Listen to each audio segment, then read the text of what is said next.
नमस्कार, मैं विनीता मिश्रा आप सभी दर्शकों का जिले के नंबर 1 चैनल सिटी न्यूज में स्वागत करती हूं। खबरों की ओर बढ़ने से पहले आइए नजर डालते हैं आज की सुर्खियों पे। जिला माले के सदस्यों ने देश में चल रहे किसान आंदोलन को लेकर बैठक कर बनाई रणनीति। जिला कबड्डी संघ द्वारा बिहार राज्य बालिका कबड्डी चैंपियनशिप का किया गया आयोजन। और मकर संक्रांति को लेकर शहर में सज गया है तिलकुट का बाजार। ये थी आज की सुर्खियां, अब खबरें विस्तार से। जिला भाकपा कार्यालय में किसान आंदोलन को लेकर माले के सदस्यों ने बैठक कर रणनीति तैयार की। जिला भाकपा माले कार्यालय में किसान आंदोलन को लेकर अहम बैठक की गई, जिसमें माले के सभी सदस्य शामिल हुए। बैठक के दौरान देश में चल रहे किसान आंदोलन पर चर्चा की गई तथा नए कृषि कानून को लेकर जिले के प्रखंड स्तर पर किसानों को समझाने के लिए रूपरेखा तैयार की गई। माले के केंद्रीय कमेटी सदस्य ने बताया कि देश में चल रहे किसान का आंदोलन जायज है। मोदी सरकार किसानों को डंगने का काम कर रही है। के बीच जा रहे हैं ये कहने के लिए कि ये किसान कानून बड़ा अच्छा है, लेकिन भाजपा के जितने सहयोगी दल थे, अकाली दल तक उनसे अलग हो रहा है। और भाजपा के मंत्री गडकरी ने सीधा कहा है अपने एक इंटरव्यू में कि समर्थन मूल्य बाजार मूल्य से ज्यादा है, इसलिए समर्थन मूल्य को अब खत्म करना जरूरी है। गडकरी साहब ने ये कहा है कि हमारे पास अनाज का भंडारण बहुत ज़्यादा हो गया है, इसलिए सरकार को अनाज खरीदने की ज़रूरत नहीं है। तो सरकार जब अनाज नहीं खरीदेगी तब वो राशन के दुकान में वो देगी भी नहीं। तो जो गरीबों को आज राशन की दुकान से जो अनाज मिलता था, उस अनाज की योजना को बंद करने की कोशिश है। सरकार जब समर्थन मूल्य नहीं देगी तो जो गांव में आने वाले व्यापारी हैं वो औने पौने दाम पर किसानों से अनाज खरीद लेंगे। इसलिए इससे ये भाजपा के नेता मंत्री चाहे जितना किसानों को फायदा समझाने की कोशिश करें, किसान अपने अनुभव से जान रहे हैं कि ये कृषि कानून किसानों के लिए नहीं, अंबानी और अडानी के लिए बनाया गया। और इसीलिए आज किसान इसके खिलाफ खड़े हैं। और भाजपा के लोग तो पंजाब में तो जा नहीं पा रहे हैं समझाने के लिए, जहाँ के किसान आंदोलन कर रहे हैं। हरियाणा में उनके मुख्यमंत्री तक भाषण नहीं दे पा रहे हैं। तो ये खुद गुमराह कर रहे हैं, ये देश को झूठ बोल रहे हैं ये लोग। और ये बहुत शर्मनाक बात है कि इस देश में प्रधानमंत्री के पद पर बैठा हुआ कोई व्यक्ति, कृषि मंत्री के पद पर बैठा हुआ व्यक्ति अगर देश के सामने झूठ बोले, देश के लोगों के साथ देश के लोगों को गुमराह करे, तो ये हमारे लोकतंत्र के साथ इससे ज़्यादा बड़ा मजाक और कुछ नहीं हो सकता। इसलिए आंदोलन की बात इस सरकार को सुननी होगी। किसानों ने तो घोषणा की है कि 26 जनवरी को हम दिल्ली में रैली निकालेंगे। मकर संक्रांति को लेकर तिलकुट का बाजार सज धज कर तैयार हो गया है। बाजारों में तिलकुट के दुकान पर काफी भीड़ देखी गई। सौंधी सौंधी तिल की खुशबू से पूरा बाजार गुलजार है। शहर के प्रमुख चौक चौराहों पर तिलकुट का बाजार सजा हुआ है। मकर संक्रांति की बात हो और गया कि तिलकुट का जिक्र न हो, ऐसा हो ही नहीं सकता। मकर संक्रांति आने में महज कुछ दिन ही शेष रह गए हैं और इसकी तैयारी को लेकर कारीगर दिन रात तिलकुट बनाने में जुटे हुए हैं। सरैयागंज टावर चौक के चारों ओर तिलकुट का बाजार सज धज कर तैयार हो गया है। तिलकुट के दुकानों में अभी से ही ग्राहकों की भीड़ देखी जा रही है। लोगों ने बताया कि मकर संक्रांति में तिल का महत्व काफी है, इसलिए सभी लोगों द्वारा तिलकुट की खरीदारी की जाती है।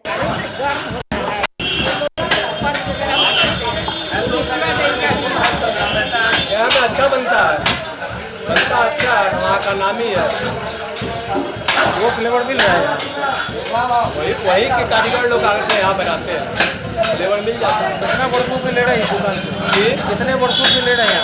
हम तो यहाँ 10 वर्षों से ले रहे हैं। वहीं दूसरी ओर विनोद जी तिलकुट दुकान में काम कर रहे गया के कारीगर बताते हैं कि कम चीनी वाली खास्ता तिलकुट ही गया के तिलकुट की पहचान है। पुराने जमाना से और बहुत अच्छा बन जाएगा, नामी है। हम लोग पहले रख गया था, यहाँ से बनाते हैं हम लोग कारीगर। नाम ही इसलिए है कि बहुत अच्छा बनता है। गया का प्रसिद्ध होगा, गया का तिलकुट जो है ना बहुत अच्छा रहता है। प्रसिद्ध के नाम से अच्छा बहुत बढ़िया खास्ता रहता है, कारीगर का डिफरेंस रहता है। तिलकुट तो बहुत जगह बनता है, अभी जो यहाँ बनता है ना बहुत अच्छा बनता है, खास्ता बनता है। विनोद जी तिलकुट वाले बताते हैं कि पिछले कई वर्षों से हम लोग तिलकुट का कारोबार करते आ रहे हैं। गया के कुशल कारीगरों द्वारा तिलकुट का निर्माण कराया जाता है। खोआ, चीनी और गुड़ वाली तिलकुट की काफी मांग है। बाद हमारा खानदानी चला रहा है, वर्षों से चला रहा है। हमारा दादा परदादा करते थे, अब हम आ गए। यहाँ मुजफ्फरपुर में 1982 से हम करते हैं। खासतौर स्वादिष्ट तिलकुट बनाते हैं। गया का कारीगर लोग मंगाते हैं। यहाँ ओरिजिनल गया के कारीगर जो है कितना तिल में कितना चीनी देना चाहिए, क्या चीज़ देना चाहिए, गया के कारीगर के पूर्ण रूप से मालूम है। किस तरह से तिलकुट यहाँ उपलब्ध और कौन से वैरायटी के तिलकुट आपके यहाँ उपलब्ध है? हमारे यहाँ गुड़ का तिलकुट एकदम खास्ता मिलेगा, चीनी का तिलकुट कम चीनी का मिलेगा, खोआ का तिलकुट मिलेगा, तिल पापड़ी है, गुड़ में चीनी में तिल पापड़ी है, रेवड़ी है। अपराधियों द्वारा मोबाइल कारोबारियों की हत्या किए जाने के बाद कारोबारियों में दहशत का माहौल बन गया है। देखिए ये रिपोर्ट। मोबाइल कारोबारी की हत्या के बाद सभी ट्रेड के व्यवसायियों में दहशत का माहौल बना हुआ है। कारोबारी का कहना है कि अपराधियों में पुलिस का खौफ नहीं है, वे बेखौफ होकर लूट और हत्या जैसी वारदात को अंजाम दे रहे हैं। कारोबारियों ने बताया कि अब तो बैंक में रुपए जमा कराने में भी डर लग रहा है। सुरक्षा को लेकर मन में डर समाया हुआ है। पुलिस अपराधियों पर कंट्रोल करने में विफल साबित हो रही है। कपड़ा व्यवसायी अंशु कुमार ने बताया कि आपराधिक घटनाएं काफी बढ़ी हैं। इससे व्यवसाय समाज में डर का माहौल है। कहां और किसके साथ घटना हो जाए कुछ कहा नहीं जा सकता। वहीं मोबाइल कारोबारी दीनबंधु कुमार ने बताया कि आपराधिक घटना की बात करें तो एक घटना का खुलासा होता नहीं है कि दूसरी घटना हो जाती है। ऐसे में कैसे व्यवसाय पुलिस पर विश्वास करे।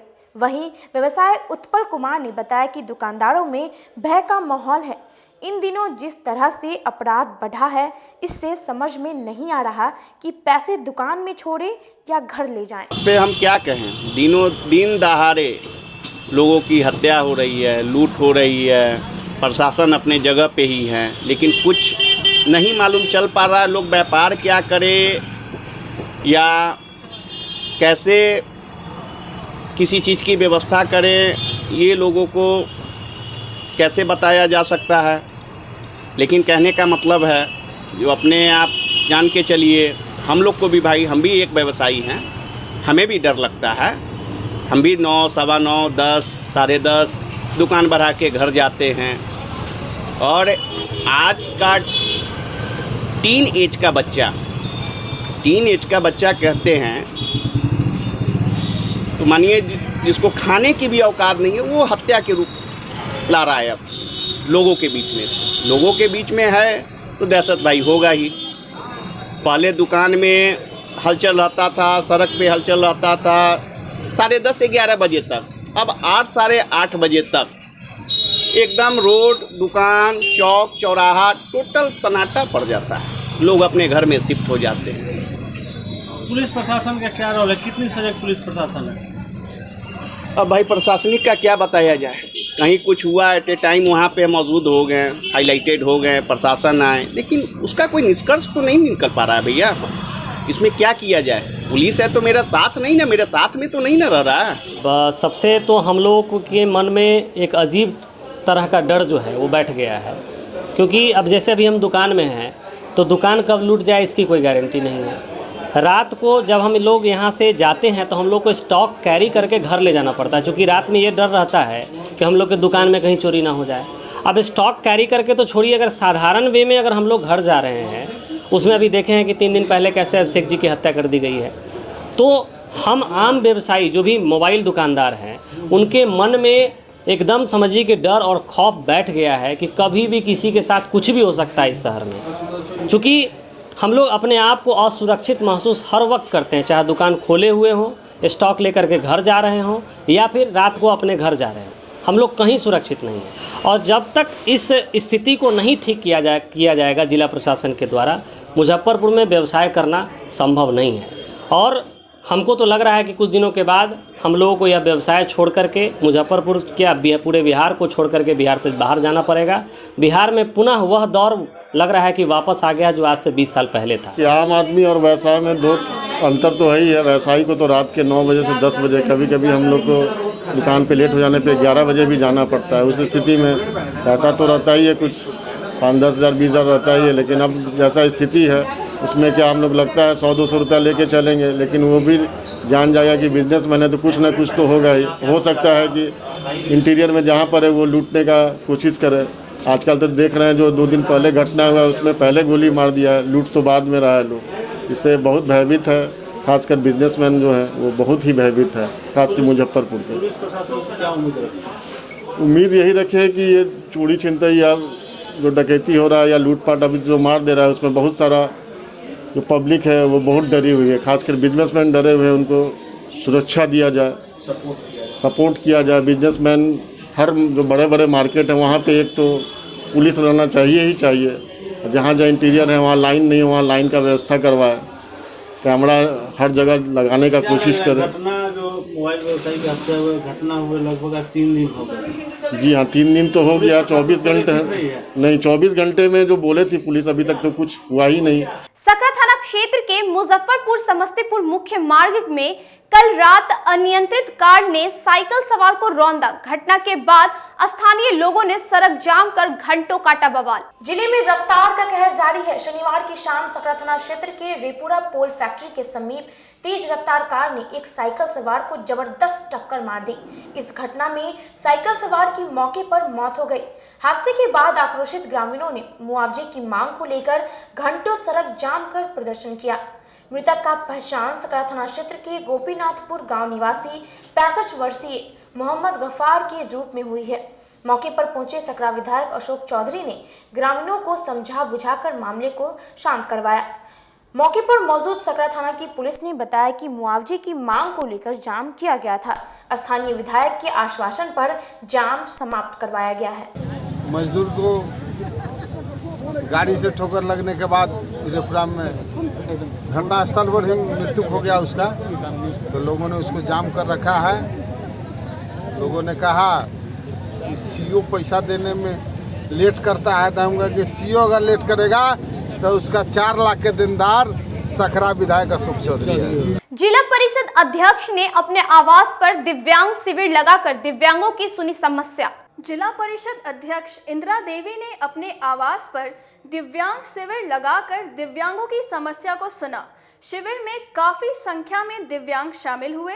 शिविर में पहुंचे अधिकांश दिव्यांगों के पास दिव्यांग सर्टिफिकेट और ट्राई साइकिल की समस्या थी। जिला परिषद अध्यक्ष ने दिव्यांगों की सभी समस्याओं को सुना और इसे जल्द पूरा करने का भरोसा भी दिया। प्रखंड के अब्दुलनगर माधोपुर पंचायत में और बड़ा जगन्नाथ पंचायत के जनता के दरवाजे पर हम विकलांगता का शिविर लगाएं, जिसमें उपेंद्र जी हमारे पहुंचे हुए हैं, उपेंद्र चौधरी जी, और हम जनता के बीच में वही विकलांग लोग का जो ये लोग के जो सुविधा है सरकार का 400 जो महीना मिलता है, ये लोग सुविधा करवा रहे हैं।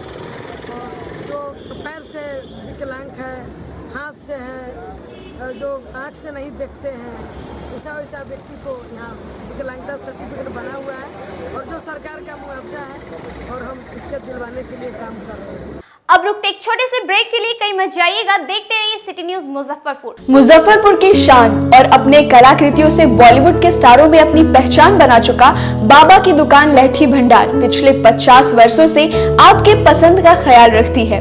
यहाँ से लाह की बहुरानी सेट बॉलीवुड की स्टार ऐश्वर्या राय ने अपनी शादी में पहनी थी। यहाँ से राजनीतिक गलियारों के नामचीन चेहरों की दुल्हन भी सजी थी। हमारे यहाँ शादी सेट, बहुरानी सेट, जयमाला सेट, लाह के फैंसी आइटम कुशल कारीगरों द्वारा निर्मित कराई जाती है। इसके अलावा चूड़ा सेट, कंप्यूटर चूड़ा, कुंदन चूड़ा, वाटरप्रूफ चूड़ा, चुंदरी 3 बुंदिया, बंग बंगरी, हिंगलू, पात चूड़ा, जंगली चूड़ा का भी निर्माण अपने कारीगरों द्वारा कराती है। यही नहीं, लाह से बनी कान का टॉप्स, रिंग, नथ, गला का हार, मांग टीका, पेन स्टैंड, हाथी, बिछिया, ग्लास, करा भी बनाती है। तो एक बार हमारे यहाँ अवश्य पधारे। बाबा की दुकान लहठी भंडार, इस्लामपुर, मुजफ्फरपुर। हमारा कॉन्टैक्ट नंबर है 9308620444। 40-50 साल से जो हमारी दुकान है ये बाबा की दुकान लैठी भंडार, समझे ना, पुश्तैनी हम लोग का काम ही है। और हमारे यहाँ जो है जितने भी है, जैसे कि ऐश्वर्या राय के यहाँ लैठी गया, हमारा सचिन के यहाँ गया है, और आपके जो है तेज प्रताप से अभी लालू प्रसाद के लड़के की शादी हुई है, उसमें भी लैठी भेजा गया था। और हमारे यहाँ जो है ना बहुरानी सेट है, जैसे कि है कुंदन सेट है, और जैसे कि हम लोग जो डिज़ाइन जो है सेलेक्ट करते हैं जो लगन के ऊपर जो है, जैसे कि कस्टमर का चॉइस देखते हैं हम लोग हैं, उसी टाइप से हम लोग जो है माल तैयार करते हैं। और कलर है मैचिंग, हमारे यहाँ सबसे विशेषता है कि हर तरह के लहंगे का जो है ना मैचिंग तुरंत हैंड टू हैंड हम लोग लगा के दे देते हैं। हम पढ़ाते नहीं, हम बच्चों में विश्वास जगाते हैं। Christ Jyoti international school, based on CBSE curriculum with co-education. इस स्कूल में प्रत्येक विषयों के लिए अनुभवी शिक्षकों का समूह है। विद्यार्थियों को अलग से ट्यूशन पढ़ने की आवश्यकता बिल्कुल नहीं है। बच्चों को प्रत्येक विषयों के लिए अलग से अतिरिक्त कक्षाएं दी जाती हैं। साइंस और कंप्यूटर लैब की व्यवस्था के साथ उत्तम खेल कूद के लिए बड़ा सा कैंपस भी है। नर्सरी के बच्चों को खेल कूद की विधि से पढ़ाई जाती है। केंद्रीय माध्यमिक शिक्षा बोर्ड पर आधारित पाठ्यक्रम से कक्षा प्ले हाउस व नर्सरी से अष्टम वर्ग तक ये नामांकन प्रारंभ है, तो नामांकन के लिए तुरंत संपर्क करें। हमारा पता है Christ Jyoti international school, Dharmodaya स्थली, माधोपुर सुस्ता, मुजफ्फरपुर। के रूप में ज्वाइन किया क्राइस्ट ज्योति स्कूल को, और यहाँ की व्यवस्था, यहाँ के पेरेंट्स सारे लोग पूरी तरह से बच्चों की पढ़ाई के प्रति जो केयरलेस थे, मैंने उन्हें जागरूक करने की कोशिश किया, और उस व्यवस्था को बदलने के लिए मैं हर संभव प्रयास करती हूँ। जहाँ तक हो पाएगा मैं इसे आगे बढ़ाऊंगी, इसे आगे बढ़ाना ही मेरा कर्तव्य है। ब्रेक के बाद एक बार फिर आप सभी दर्शकों का सिटी न्यूज मुजफ्फरपुर में स्वागत है। आइए बढ़ते हैं अगली खबरों की ओर। MSKB खेल मैदान में जिला कबड्डी संघ द्वारा बिहार राज्य महिला कबड्डी चैंपियनशिप का आयोजन किया गया। MSKB कॉलेज के मैदान में जिला कबड्डी संघ द्वारा 47वां बिहार राज्य जूनियर बालिका कबड्डी चैंपियनशिप का आयोजन किया गया, जिसमें 4 जिलों की टीम ने हिस्सा लिया। रविवार को चैंपियनशिप का उद्घाटन RBBM कॉलेज की प्राचार्य ममता रानी ने नारियल फोड़कर किया। पहले दिन पहला मैच मुजफ्फरपुर और बेतिया टीम के बीच कराया गया, जिसमें मुजफ्फरपुर की टीम ने बड़ी अंतराल में बाजी मारी। इसके अलावा 2 और मैच कराया गया। कबड्डी संघ के अध्यक्ष ने बताया कि यह टूर्नामेंट का आयोजन खिलाड़ियों की प्रतिभा को निखारने के लिए कराया जाता है। जूनियर्स टीम का कबड्डी का आयोजन हम लोग किए हैं, जिसमें अंतर जिला है, मतलब कई जिलों के बच्चे इसमें सम्मिलित हो रहे हैं। इस प्रतियोगिता का आयोजन महाविद्यालय की तरफ से किया गया है। ये हम लोगों का खुद का आयोजन है, और हम लोगों की कोशिश होती है कि हर साल इस तरह का आयोजन, अंतर जिला आयोजन कम से कम किया जाए छोटे बच्चों का। और छोटे बच्चों का इसलिए कि फिर इन्हीं छोटे बच्चों से हमारे जो बड़े बच्चे हैं जो कॉलेज में एडमिशन लेते हैं, उनकी टीम हम लोग बनाते हैं।